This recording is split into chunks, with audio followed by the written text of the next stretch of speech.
one of the most difficult things to work on in individuals who have hypertonicity is isolated motor control, because they have patterns of movement, but they are obligatory. And so they don't have choice in being able to move. And so now that some of the hypertonicity has been better managed from a medical standpoint, what we want to do is take advantage of that and work with that individual and help them to develop some isolated control. So some of the things that we need to think about is, and we know from the motor control literature, functional and automatic tasks are going to work the best. So we want to make sure we're targeting some of those. High repetitions.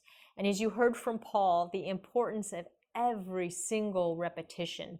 So when we're working from a motor control standpoint, we really want to make sure that if that is what we're targeting, that we're doing things in a way that we're working on that more correct movement, if you will.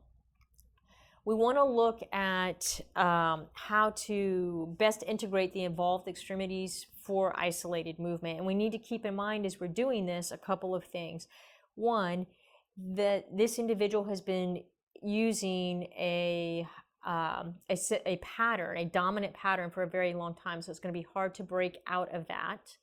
And in addition to that, they have been focusing or their muscles have been firing in a concentric fashion. So what they don't have the ability to do is have graded control or eccentric control. And so that's going to be a big focus, is looking at how do we work on graded control. One of the cornerstones for working on motor control initially is weight bearing. And what we know is weight bearing with good proper biomechanical alignment not only increases hypertonicity, but it also is the cornerstone for motor control. So that's a great place to start.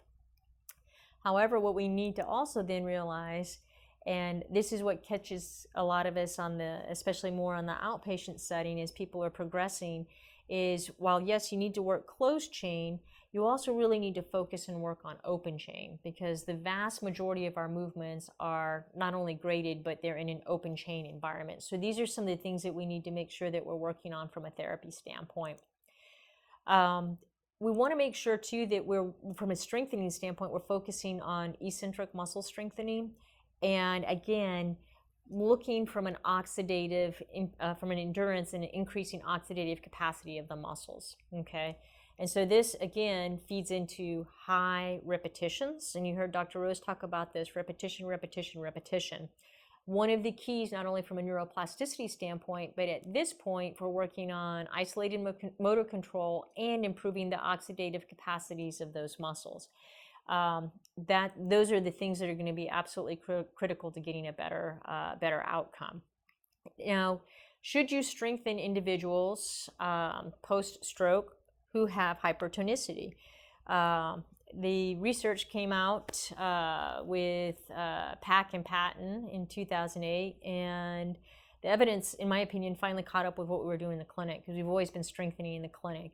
But there was a lot of concern that if we were strengthening, was that actually increasing hypertonicity? And so what they determined, looking at, it was an evidence review of 8 RCTs, was that no, in fact, individuals that participated in strengthening programs actually had a positive increase in strength, promoted functional improvement, potentially improved their quality of life. There were a couple studies that pointed out that.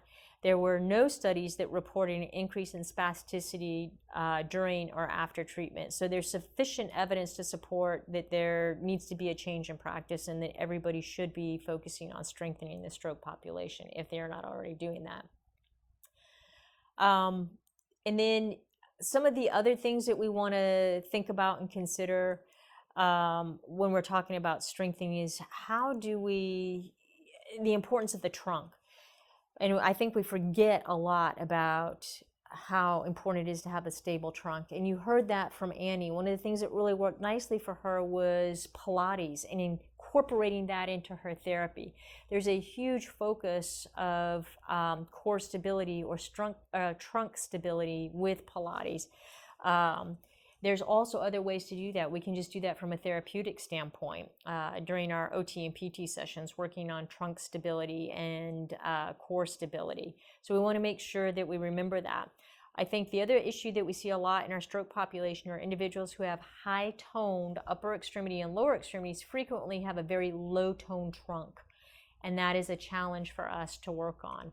But absolutely critical to get good outcomes. If you don't have a good stable trunk, you're not going to have good upper extremity function and movement or lower extremity movement and function. So definitely key to work on.